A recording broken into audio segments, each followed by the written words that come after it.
çok teşekkürler. Hocalarımın eşliğinde kocaman... İsrail'in yaptığını hiç hoş bulmuyorum. Çok yanlış bir şey yapıyorlar. Aynı zamanda çocuk ölümlerine de dur denilmesini istiyorum. Çünkü çocukların ölümüne gerçekten dayanamıyorum. Çok kötü bir his çocukların öldürülmesi bir tarafından. Ve çok üzülüyorum bunun için. Yani Filistin'e yaptıklarına dur desinler artık. Örneğin İsrail çocuk ve bebek ölümlerine sebep olduğu için onlara dur diyoruz ve bu dehşeti artık yapmamalarını istiyoruz.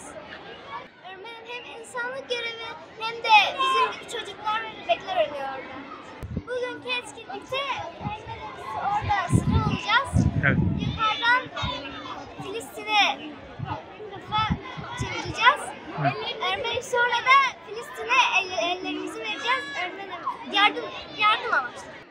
İşte gördüğünüz gibi bugün bir Filistin'e için bir program hazırladık. Gördüğünüz gibi burada beyaz çizgiler var.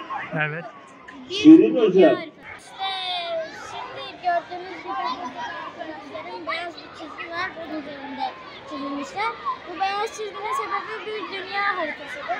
Evet. Ve arkadaşlarımız da burada duracaklar.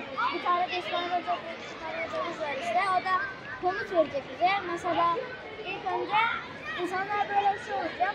Sonra İsmail Hoca diyecek ki bize dünyanın dışına da. Evet. Bizim arkadaşlar dünyanın dışına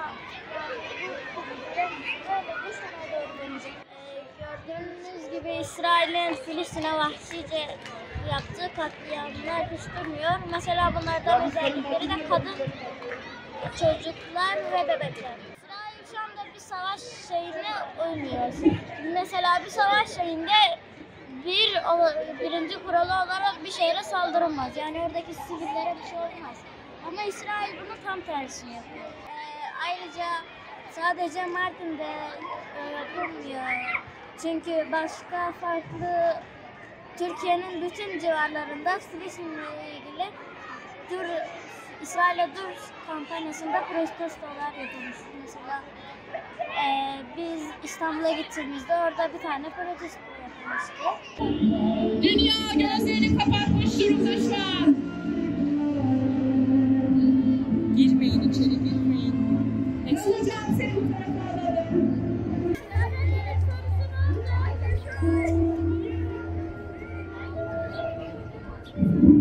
Çocuklar kolunuzu indirin şimdi. İndir kollarını şimdi.